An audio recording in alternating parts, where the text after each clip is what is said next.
Well, good morning and welcome to Zen Fits here in Blackstone on, what day is today? Tuesday, Christmas Eve.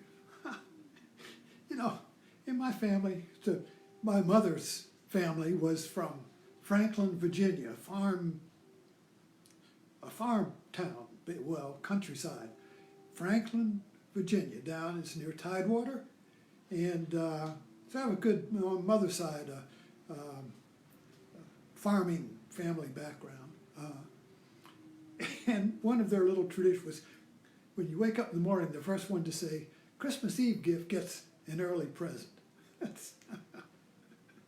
So it was always kind of like a race to see who would wake the other one up. Christmas Eve gift, and so you get an early present. Anyway, I digress. So the title of this Zen Fit this morning is Christianity Today and Martin Luther. Now, Christianity Today, or CT, as the logo is the evangelical magazine created by Billy Graham, which came out with a powerful criticism of Trump, that he should be removed from office.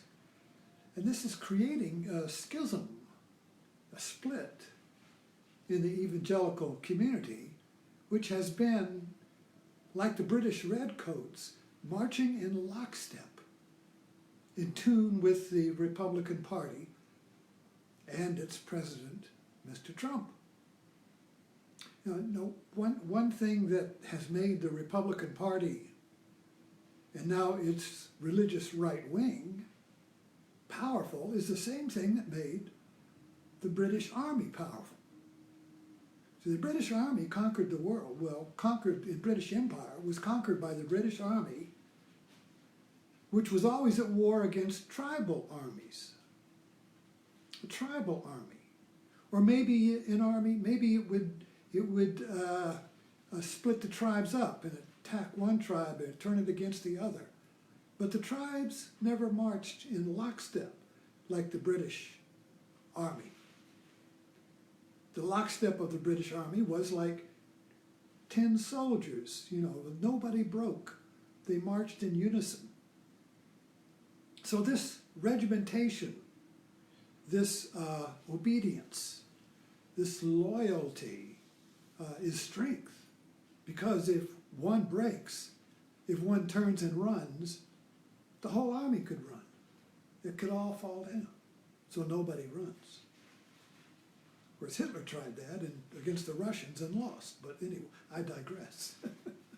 So with how is Christianity today like Martin Luther? Well, if you go back and look at Martin Luther, who sparked the Protestant Reformation by nailing his criticism of the Catholic Church on the wall. Now, the Catholic Church in the Middle Ages was a 1,000-year Holy Roman Empire. I mean, it replaced the Roman Empire. With the church and its power was that it controlled everything. Everyone's life, from birth to marriage to death, was dictated by the Catholic Church and the sacraments. So one had to be obedient to the church in the same way that the British soldier was obedient to the army, to its officers, you see. So this obedience to the church basically was a view that in Catholicism, the church, that grace flows through the church. The church is the bride of Christ. The church is the vehicle for the sacraments and for grace to flow into your life. So it is through the sacraments, not the individual priest, not the Pope, not the individual priest. So the priests, Catholic priests, particularly the Irish ones, can drink and smoke and tell dirty jokes. They're always, the priest can be a good old boy. And of course that got the Catholic Church into trouble, because if the priest does not have to be morally perfect in order for the grace to flow through the sacraments of the church, you see, well, then he's free to deviate a little bit. And if caught, then the Catholic, this has been the big trouble, when the priest is exposed to being a deviant, the church protects the church. Because the church is the vehicle for the grace, not the priest, you see. So there's a compulsion there to protect the church, protect the office of the church. Because if the church were condemned, well, then the whole fabric of grace and the bride of Christ would fall apart, you see. And chaos would, the chaos of the Reformation. That's why there was 200 years of religious wars in Europe. In the Catholic Reformation, the Catholic reaction to the Protestant Reformation was a bloody war. So anyway, Martin Luther made the proclamation that grace flows through the character of the individual and not through the church, because the church had become corrupt at that time. I mean, in other words, the priests the church was selling selling grace. It's kind of like, Trump selling grace. Well, I'll give you the grace of American money if you give me this, you see. So the Catholic Church was corrupted at the late Middle Ages, as all institutions become corrupted, because it was selling grace, salvation, for its own personal greed, you see. So Martin Luther said, enough. So what the Protestant Reformation was, basically, was the re-establishing the order, the alignment with God's grace. It is through your moral character that grace flows, not through your obedience to a church and the grace flowing through the church, trickling down from the Pope through the priest, the bishops and the priests to you, you see.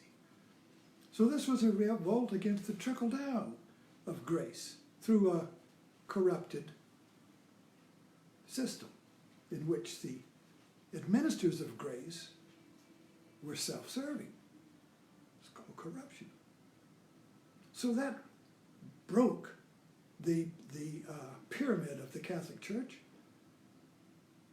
And like a hammer hitting, if you hit a ball of mercury, it goes all over the place.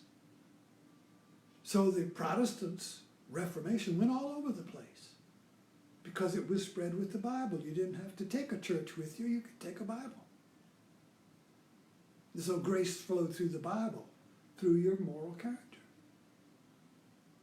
So why is Christianity today like Martin Luther? Well, Christianity today was like Martin Luther, who pounded onto the political Republican, evangelical, right-wing, religious right-wing party, the condemnation of Trump as a moral deviant.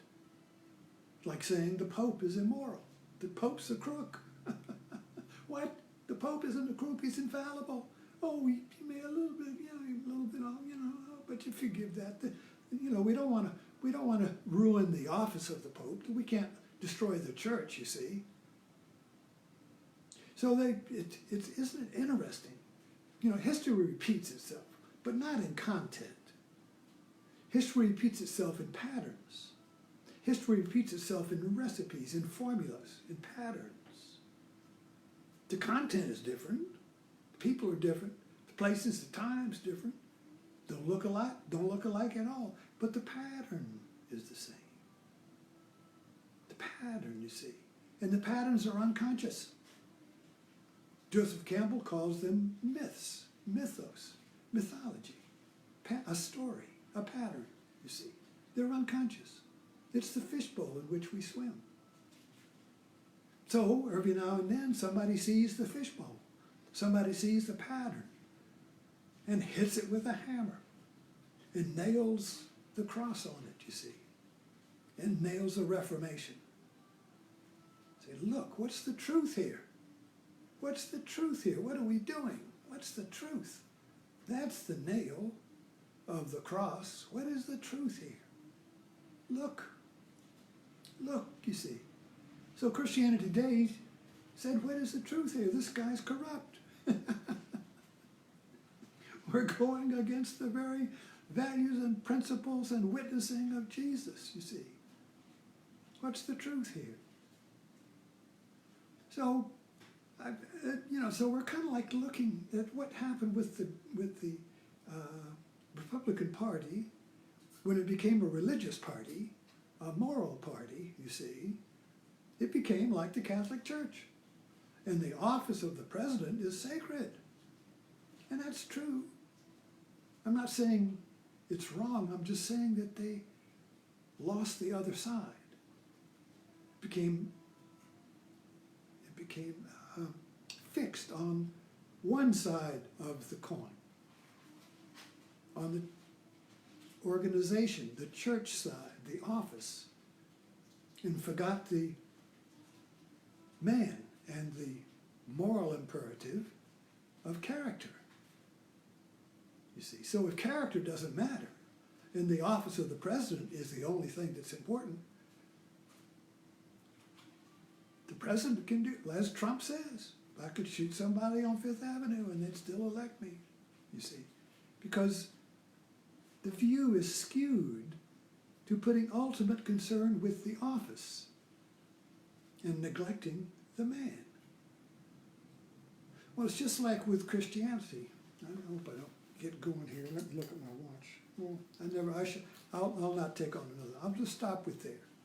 So to me, Christianity Today is like Martin Luther in pounding on the church door, the secular political church of the Republican Party with its religious evangelical soldiers of passion, soldiers of God, who are marching in lockstep for political ends.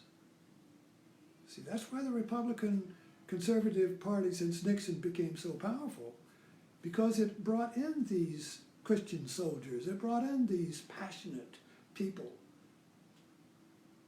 who fight from the heart. They're good people. They're passionate. They have energy, commitment. Righteous people, you see.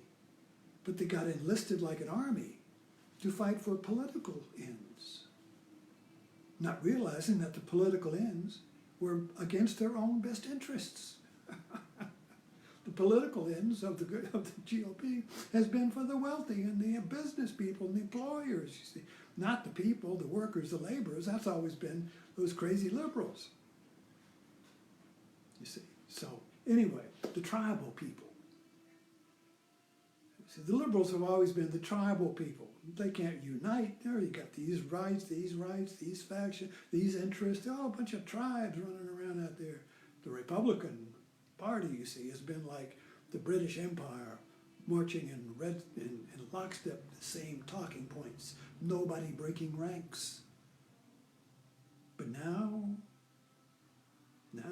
has Martin Luther come? Is there a Reformation? Is there a split in the evangelical army, you see? Are they going to ask, what is the truth here? What's happened? What's the truth? I've got to look. Thanks for dropping in. Merry Christmas. See you. I'll see you tomorrow morning on Christmas.